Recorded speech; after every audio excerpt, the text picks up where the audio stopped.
Então, fala galerinha, tudo bom com vocês? Espero que vocês estejam, porque nós chegamos a mais uma aula aqui de História. E eu sei que vocês ficam felizes quando tem aula de História, porque História é a melhor disciplina. Vamos concordar aqui, né? História é História, História é melhor. Tá bom, mas vamos lá. Hoje a gente vai fazer algo que a gente não costuma fazer tanto. A gente vai responder questões e vai também falar sobre um novo assunto. A gente vai falar sobre a revolta dos Beckmen. A revolta dos Beckmen ela vai acontecer na região do Maranhão, galera, num período colonial. Mas calma, dá uma segurada aí que a gente vai responder algumas questões. Eu já te digo logo, se você não está com livro, se você não está com material, pausa esse vídeo aqui, pega todo o teu material, pega uma águazinha que é bom para hidratar. Você vai colocar aqui e vamos continuar a nossa aula. Eu vou até fazer uma pose bacana para que você pause o vídeo e vá buscar o material. Voltando agora, você deu play, eu estou aqui falando para você. Nós vamos continuar respondendo, tá certo? Eu quero que tu pegue teu livro e abra lá na página 137. Isso mesmo, página 137. Se liga aí nessa primeira questão, nesse primeiro exercício. Vamos lá. Sobre o processo de formação da União Ibérica, olha, falando de União Ibérica, e a participação da Holanda nesse momento histórico, identifique as informações incorretas. Se liga aqui comigo, ó. Ele quer as incorretas, galera. Então, se liga. Ele não quer a correta, ele quer as incorretas. Pode olhar que está bem destacado aí. E em seguida, faça as correções necessárias. A Holanda não teve nenhuma participação no processo de colonização do Brasil. Tá correto ou tá incorreto? A Holanda ela teve ou não teve participação no processo de colonização do Brasil? Claro que teve, né, galera? Se a gente acabou de falar de um Brasil holandês, como é que a Holanda ela não teve participação? Beleza? Então ela tem os holandeses, então, uma resposta simples e direta. Os holandeses sempre estiveram presentes, seja no processo produtivo, na distribuição do açúcar, ou através de empréstimos aos latifúndios. A gente vai ter os holandeses, como eu falei para vocês, eles vão estar ali participando do comércio do açúcar, eles vão refinar o açúcar e vão ser os responsáveis por levar o produto até o comércio da Europa. Eles vão estar emprestando dinheiro a muitos latifundiários no Brasil colonial e eles também vão passar esse período aí do Brasil holandês na Brasil colônia. Então eles vão ter sim uma participação no período colonial, no processo de colonização. Então essa alternativa é falsa, beleza? Vamos lá. B. O corpo de Dom Sebastião até hoje é velado no Museu de Lisboa. Não, né, galera? A gente não vai ter o corpo de Dom Sebastião. Lembra que eu falei pra vocês que Dom Sebastião, ele assume o trono de Portugal. E o que vai acontecer? Ele, na sua juventude, o cara novo, afoito, queria ir lá, ó, não, eu sou o cara, eu vou lá e vou fazer que eu sou o cara. E ele queria expulsar os chamados povos infiéis, que eram os muçulmanos. E ele vai lá em algumas batalhas que vai acontecer no Oriente e até mesmo na África.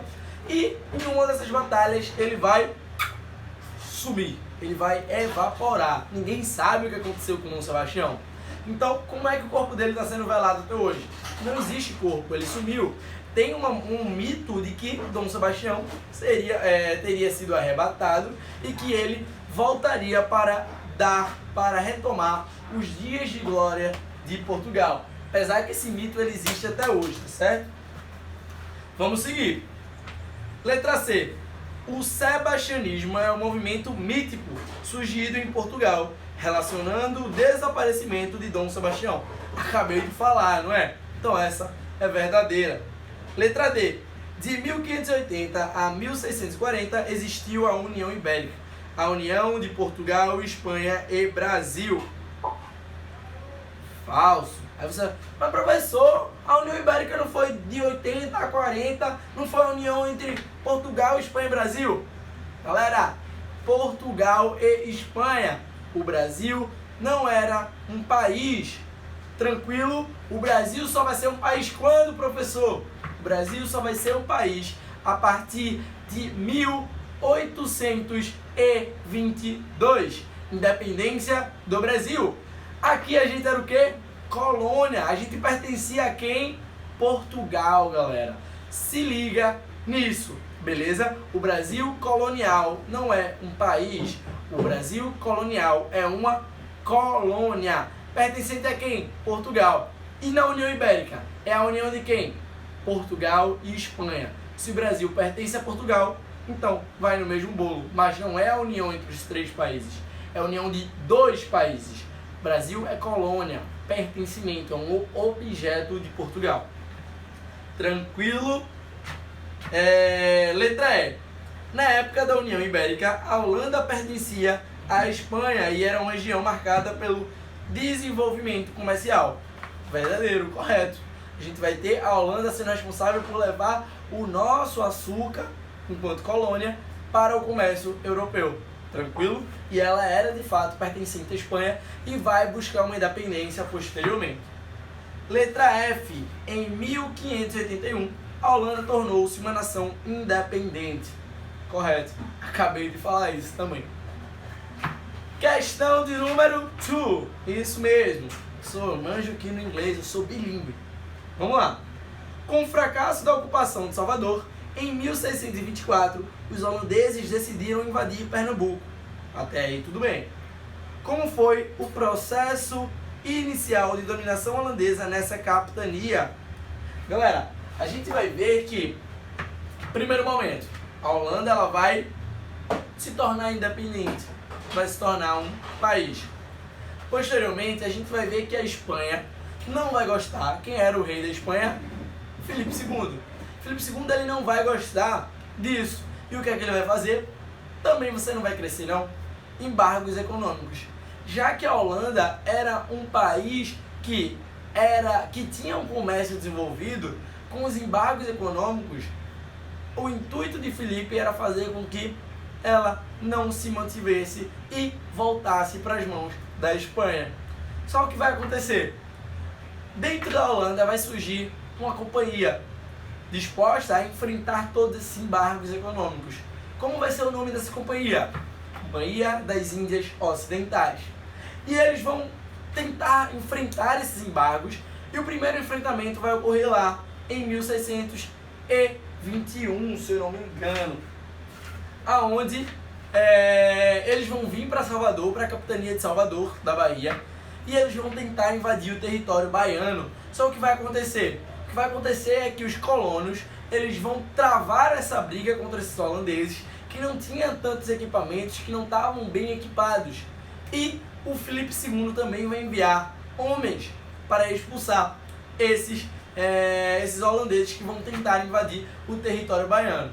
O que vai acontecer é que os holandeses eles vão sair derrotados dessa tentativa de invasão e vão acarretar em um outro processo de invasão. Mas calma que a gente vai falar dele já já.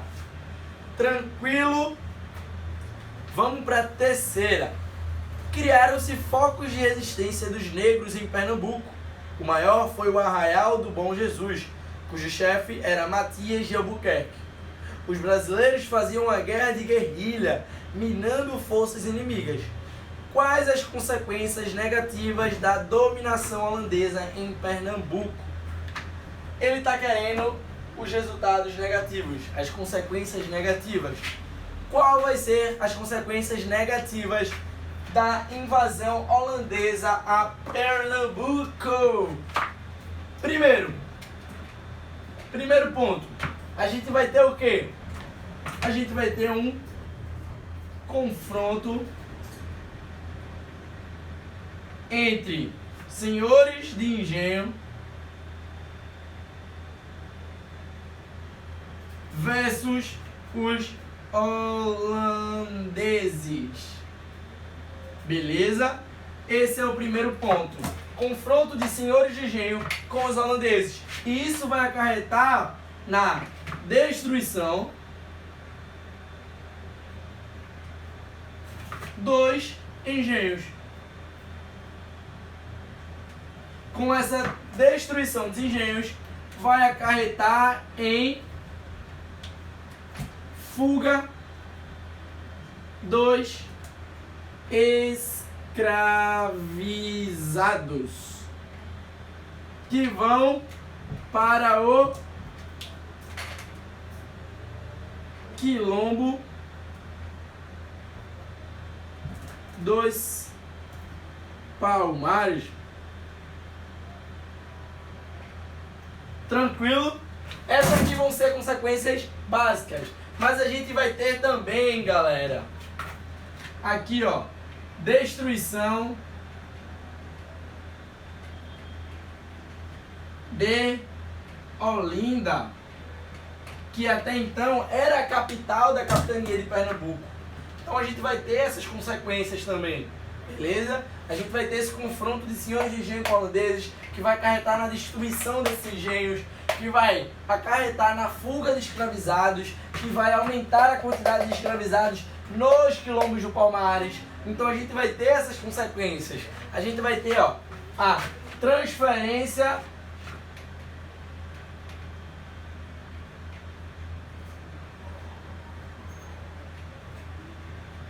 da capital para Recife, ou a mudança de nome para Maurice Stand, beleza? Porque eu sou bilíngue, você fala inglês. Então essas vão ser as consequências negativas. Tranquilo? Vamos lá seguir. Vamos falar agora lá da 8ª questão. Vira aí a tua página. Vamos para a 8ª questão. Calma que isso aqui é só do que a gente está falando. Não é a revolta dos Beckmans ainda. Eu vou apagar isso aqui para a gente falar da revolta dos Beckmans. Vamos lá.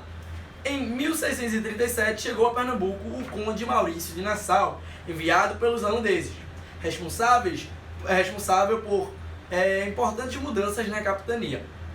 Existe até hoje, inclusive no Recife, existe até hoje uma ponte com seu nome sobre o rio Capibaribe no Recife. Como vemos na fotografia. Sobre os feitos da administração de Nassau no Recife, marque apenas as alternativas corretas. Então tem mais de uma alternativa correta. Tranquilo? Vamos lá. Primeira alternativa: intolerância religiosa. Os pernambucanos foram obrigados a se converterem ao judaísmo. É o quê? Não. A gente vai ver que com o governo holandês vai ter uma tolerância religiosa. Você poderia ser de qualquer crédulo, você poderia exercer qualquer religião, coisa que a gente não via com o governo português, onde você era obrigado a seguir o catolicismo. Então essa tá incorreta. B. Mudança do nome da cidade de Recife para Mauristand, ou Cidade Maurícia. Correto. Acabei de falar isso aqui para você, ó. A gente vai ter terceira: modernização do Recife, incluindo medidas de saneamento, construção de pontes e criação de jardim botânico. Certo? A gente vai ver que Recife vai começar a ser urbanizada. A gente vai ver a criação dessas pontes, das primeiras pontes. A gente vai ver agora a criação de prédios públicos. A gente vai ver a criação de palácios. Vai ter alargamento das ruas, calçamento dessas ruas, criação de jardim botânico. A gente vai ver de fato a cultura holandesa, a cultura europeia sendo trazida por Maurício de Nassau. Tranquilo? Então a gente vai ver agora uma modernização da cidade do Recife. Quarta alternativa: vinda de pintores como Picasso e Van Gogh. Completamente alucinação, certo? Até porque eles não eram nem desse período, eles nem tinham nascido. Quinta alternativa: concessão de empréstimo aos senhores de engenho e reativação da produção açucareira. Correto. O Maurício de Nassau, a vinda de Nassau, vai por fim a esse confronto entre senhores do engenho e holandeses, tendo em vista de que isso não era benéfico nem para um e nem para outro. E o que é que Maurício de Nassau vai fazer? Olha, toma aqui um empréstimo, reconstrói os teus engenhos que foram destruídos e vamos reativar essa produção açucareira. Por quê? Isso vai gerar, olha, grana. Então os empréstimos que eu fiz para ti tu vai poder me pagar após a ativação dessa economia, desse comércio açucareiro. E isso faria com que esse bloco holandês crescesse, beleza? Então, isso também está correto. Belezal, tranquilidade, respondemos. Vamos agora falar sobre a revolta dos Beckmans. Deixa eu só apagar isso aqui, para que a gente fala dos Beckman. Beckman, parece aquele trailer do filme do Batman. Batman, você acha em inglês, é mesmo assim, Batman, Batman. Apagado, vamos falar sobre a revolta dos Beckman. A revolta dos Beckmans, ela vai ocorrer nesse Brasil pós-holandês, beleza? Mas ele vai acontecer no Maranhão, como tá aqui, ó, em 1684. Vamos lá, no livro. No Maranhão existia uma grande divergência entre fazendeiros e jesuítas quanto à escravização dos índios. Olha, primeiro ponto, vamos lá, primeiro ponto. Escravização dos índios. Então, os fazendeiros versus os jesuítas. Eles vão começar a discutir sobre se o índio deve ser escravizado ou não. Claro, os fazendeiros defendendo e os jesuítas negando, beleza? Dizendo que iria contra aquilo que a igreja acreditava. Vamos seguir. Tendo em vista de que a escravização do indígena na região do Maranhão, ela foi muito presente, tendo em vista de que o processo de escravização do negro africano, da mão de obra escrava africana, ela não vai estar muito presente no Maranhão, que vai ser ali o Grão-Pará, certo? Os escravos negros eram muito caros e raramente eram vendidos para a região. Eu acabei de falar. A situação era de pobreza. A economia baseava-se na agricultura de subsistência, criação de gado, cultivo da cana, do cacau e do fumo, em escala modesta. Faltava dinheiro para comprar escravos negros, ou melhor, escravizados negros, porque ninguém nasce escravo, galera. Então não vamos utilizar muito essa palavra escravo. Eram escravizados. A pessoa vai para uma condição e não é uma coisa. Quando eu falo escravo, é porque eu digo que ele é escravo. Quando eu falo escravizado, é porque ele está numa condição de escravo. Beleza? Então vamos falar sobre escravizados. É até melhor. A compra de escravizados negros. Restando recorrer à captura dos índios das missões, o que gerava conflito com os clérigos. Para solucionar o problema, em 1682 foi criada a Companhia do Comércio do Maranhão, que tinha por objetivo resolver a questão da falta de escravizados negros, fornecendo 600 escravos por ano durante 20 anos. A companhia também iria abastecer a população com gêneros de primeira necessidade, tais como o trigo, azeite, vinho, peixe seco e finalmente levar a produção maranhense para a Europa. Contudo, o acordo não foi cumprido por parte de Portugal, pois a companhia recusava-se a comprar produção, forçando a queda dos preços. Outro fator que abalou a economia local foi a mudança da capital de São Luís para Belém.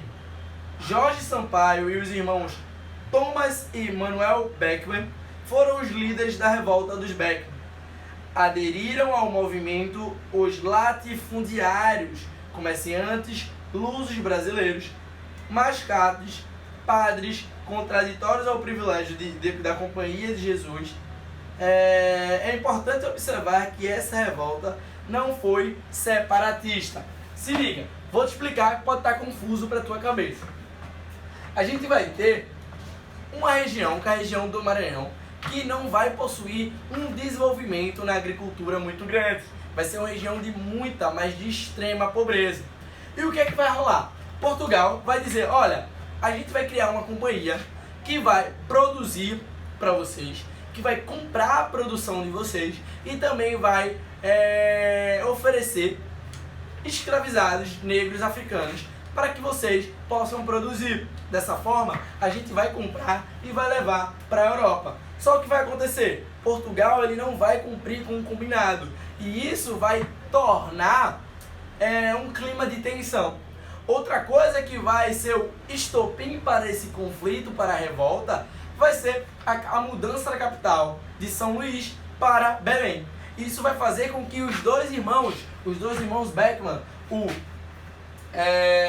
o Thomas e o Manuel, eles vão pegar e se juntar com vários latifundiários, com até alguns padres que eram contra a Companhia de Jesus, e eles vão lutar contra a coroa. Galera, ele enfatiza ali que a revolta dos Beckmans não foi uma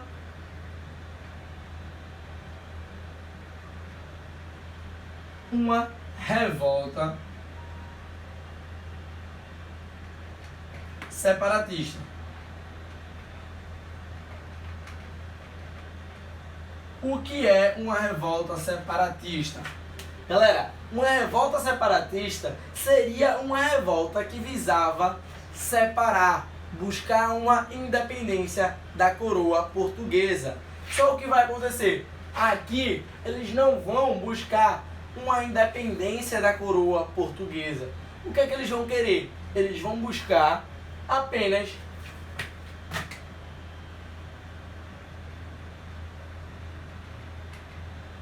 melhorias. Beleza? Então, não vai ser uma revolta separatista. Vai ser uma revolta que vai lutar apenas por melhorias, por condições. Tranquilo? Tranquilo, muchacho? Let's go! Vamos lá. É importante observar que essa revolta não foi separatista, ou seja, não queria separar o Brasil ou a região de Portugal. Por isso é considerada uma revolta nativista, beleza? Em maio de 1685, Portugal mandou um novo governador para a região, prendendo os revoltosos. A reação da coroa portuguesa foi violenta, mesmo reconhecendo que as reclamações eram justas. Não atendeu a maioria dos pedidos dos colonos. Então a gente vai ter Portugal, sabendo que eles estavam criticando, era certo, era justo, mas não quer saber. Eles tinham que impor, e Portugal impõe como? Violência, pai.